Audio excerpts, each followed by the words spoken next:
মঙ্গলবার দুপুরে foreign service একাডেমিতে আয়োজিত সংবাদ সম্মেলনে প্রধান উপদেষ্টার চীন সফর, ভারত বাংলাদেশ সম্পর্ক, সাম্প্রদায়িক সহিংসতার ওপর হিন্দু বৌদ্ধ খ্রিস্টান ঐক্য পরিষদের করা প্রতিবেদন সহ সমসাময়িক নানা ইস্যুতে কথা বলেন প্রধান উপদেষ্টার প্রেস সচিব শফিকুল আলম। ডক্টর ইউনূসের চীন সফর অত্যন্ত গুরুত্বপূর্ণ উল্লেখ করে তিনি বলেন, বাংলাদেশকে ম্যানুফ্যাকচারিং হাব হিসেবে গড়ে তুলতে ও বিনিয়োগ বাড়াতে কাজ করছে অন্তর্বর্তী সরকার।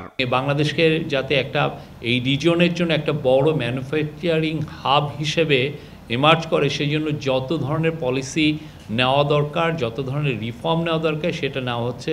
চিটাং পোর্টের বিষয়ে রিফর্ম কিছু নেওয়া হচ্ছে, প্লাস আমাদের এখানে যাতে প্রাইভেট সেক্টরের বিদেশিরা এসে যাতে ইনভেস্টমেন্ট করতে কোনো হ্যাসেল না ফেস করেন, সেই জন্য সবার জন্য একটি ওয়ান স্টপ সার্ভিস দেওয়া যাতে যায় সেই জন্য কাজ করা হচ্ছে। সবগুলো পলিসি সাপোর্ট একই সাথে অ্যাটিউন করে যাতে আমরা ফরেন ডাইরেক্ট ইনভেস্টমেন্ট আনতে পারি।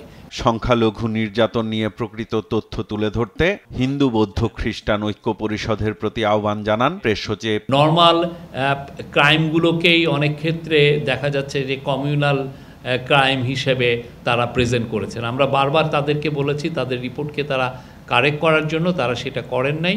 এই বিষয়টা আমরা তাদেরকে আহ্বান জানাবো যে তারা এই বিষয়টা নিয়ে আরও সিরিয়াস, কেননা তাদের রিপোর্টের উপরে ভিত্তি করে বাংলাদেশকে অনেক ধরনের বাংলাদেশের বিরুদ্ধে ইসমিয়ার ক্যাম্পেইন হচ্ছে তাদের রিপোর্টের কে সামনে রেখে।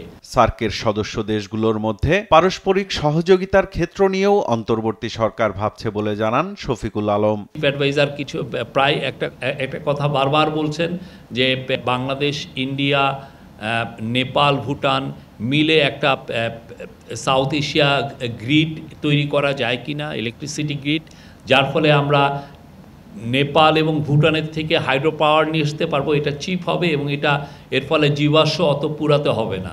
প্রশ্নের জবাবে প্রেস সচিব জানান, ভারতের সাথে সুসম্পর্ক চায় বাংলাদেশ। আমরা তাদের সাথে ভালো সম্পর্ক চাই। সাইফুল রিপন, দেশ টিভি, ঢাকা।